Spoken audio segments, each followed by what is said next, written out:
E seguimos então com o nosso estudo de mecanismos da mediunidade. Hoje vamos falar sobre simbioses espirituais.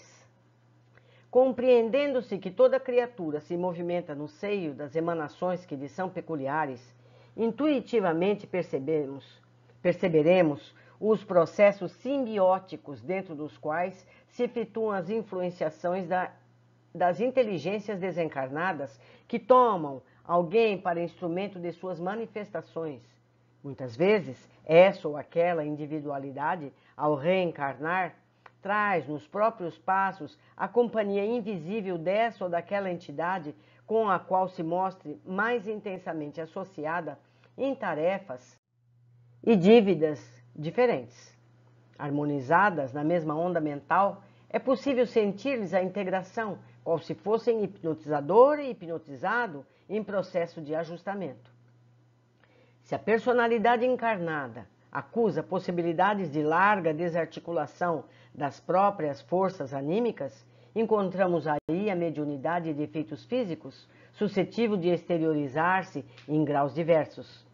Eis porque comumente somos defrontados na Terra por jovens mal saídos da primeira infância, servindo de medianeiros a desencarnados menos esclarecidos que com eles se afinam na produção dos fenômenos físicos de espécie inferior, como sejam batidas, sinais, deslocamentos e vozes de feição espetacular. E eu completo, até mesmo incêndios. É muito comum, não é? Incêndios em casas de adolescentes.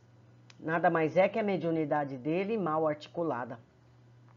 É certo que semelhantes evidências do plano extrafísico se devam, de modo geral, a entidades de pouca evolução, porquanto, imanizadas aos médiuns naturais a que se condicionam, entremostram-se entre os homens à maneira de caprichosas crianças, em afetos e desafetos desgovernados, bastando às vezes simples intervenção de alguma autoridade moral, através da exortação ou prece, para que as perturbações em andamento cessem de imediato.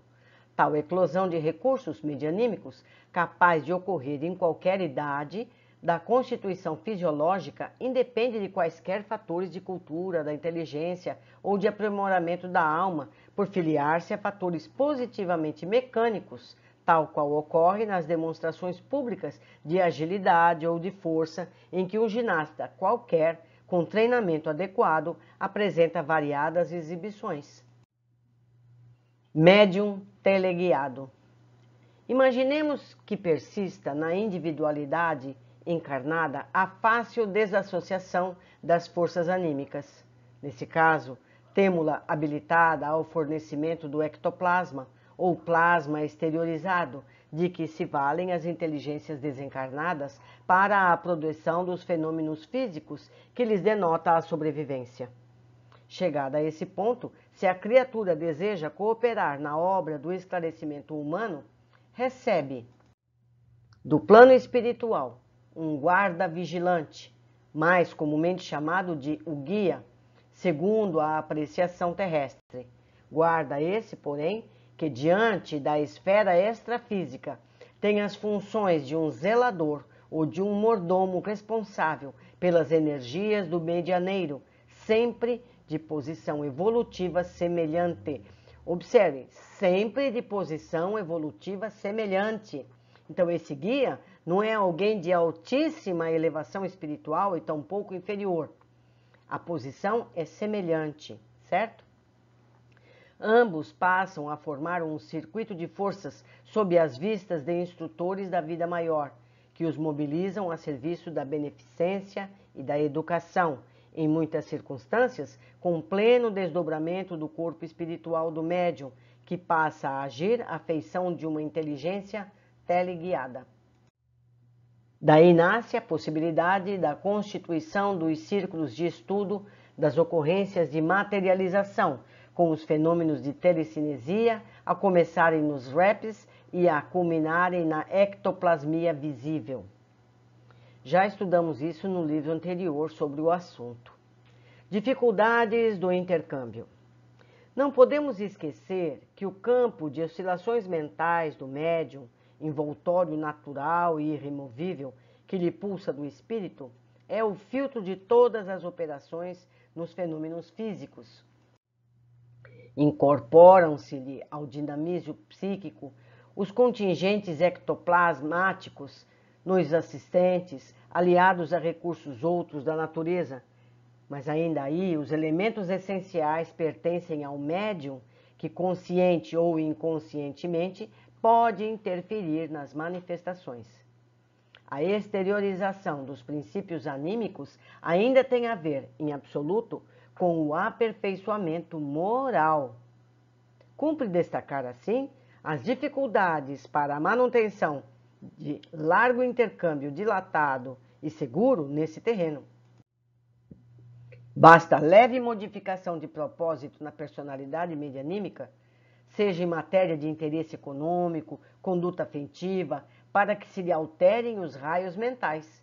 Verificada a semelhante metamorfose, esboçam-se-lhe na aura um fulcro energético, formas pensamentos por vezes em completo desacordo com o programa traçado do plano superior. Ao mesmo tempo que perigos consideráveis assomam na esfera do serviço a fazer, de vez que a transformação das ondas mediúnicas imprime novo rumo à força exteriorizada, que desse modo, em certas ocasiões, pode ser manuseada por entidades desencarnadas positivamente inferiores, famintas de sensações do campo físico.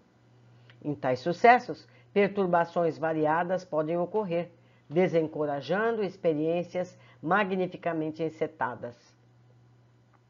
Médiuns e assistentes.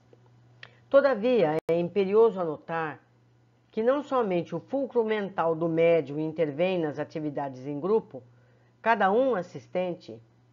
assistente aí comparece com as oscilações que lhe são peculiares, tangenciando a esfera mediúnica em ação, e se os pensamentos com que interfere nesse campo diferem dos objetivos traçados, com facilidade se erige igualmente em favor alternante, por insinuar-se de modo indesejável nos agentes de composição da obra esperada, impondo desequilíbrio ao conjunto, qual acontece ao instrumento desafinado numa orquestra comum.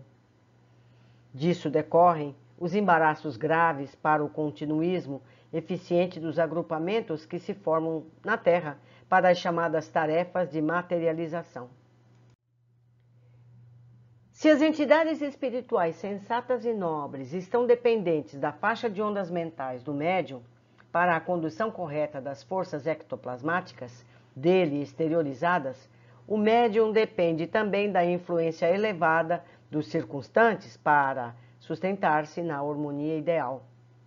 É por isso que, se o medianeiro tem o espírito parcialmente desviado da meta a ser atingida, sem dificuldade se rende invigilante às solicitações dos acompanhantes encarnados, quase sempre imperfeitamente habilitados para os cometimentos em vista, surgindo então as fraudes inconscientes, ao lado de perturbações outras que se queixam, aliás, inconsideravelmente, as metapsiquistas, pois, lidando com agentes mentais, longe ainda de serem classificados e catalogados em sua natureza, não podem aguardar equações imediatas, como se lidassem com simples números. Felizmente, os fenômenos de materialização são muito raros, muito raros. Lei do campo mental. Lamentam-se amargamente os metapsiquistas de que a maioria dos fenômenos mediúnicos se encontram eivados de obscuridades e extravagâncias, e que, por isso mesmo, a doutrina da sobrevivência para eles se mostra repleta de impossibilidades. Estabelecem exigências e, depois de atendidos, acusam a instrumentação medianímica de criar personalidades imaginárias. Exageram a função dos chamados poderes inconscientes da vida mental, estranhando que a força psíquica, como um recurso mediador entre encarnados e desencarnados, não procede na balança da observação humana, à maneira, por exemplo, das combinações do cloro com o hidrogênio. Com referência ao assunto, é imperioso salientar que se desconhece ainda no mundo a lei do campo mental, que rege a moradia energética do espírito, segundo a qual a criatura consciente, seja onde for no universo, apenas assimilará as influências a que se afeiçoe. Isso é importante. Cada mente é como se for um mundo em per si, respirando as ondas criativas que despende, ou na psicosfera em que gravita, para este ou aquele objetivo sentimental, conforme os próprios desejos.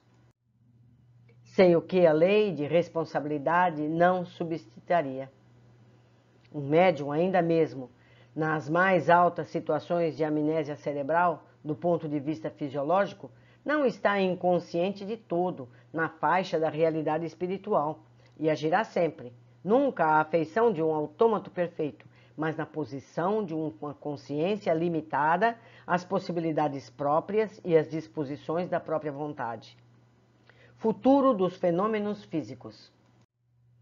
No entanto, devemos declarar que conhecemos em vários países alguns círculos de ação espiritual nos quais a sinergia das oscilações mentais entre médiuns, assistentes e entidades desencarnadas se ergue a níveis convenientes, facultando acontecimentos de profunda significação nas províncias do espírito, não obstante, até certo ponto, servirem apenas como índice de poder mental ou de simples informações, sem maior proveito para a humanidade. Tal o mecanismo compreensivelmente fechado em que se encerram. A ciência humana, porém, caminha na direção do porvir. A nós, os espíritos desencarnados, interessa no plano extrafísico mais ampla sublimação, para que façamos ajustamento de determinados princípios mentais com respeito à execução de tarefas específicas. E aos encarnados interessa a existência em plano moral mais alto, para que definam com exatidão e propriedade a substância ectoplasmática, analisando-se-lhe os componentes, protegendo-lhe as manifestações, de modo a oferecerem às inteligências superiores mais seguros cabedais de trabalho. Equacionando-se com os homens e para os homens a prova incontestes da imortalidade. Pois é, meus amigos, vamos aguardar o futuro trabalhando no presente. Ficamos hoje por aqui e espero todos no nosso próximo capítulo.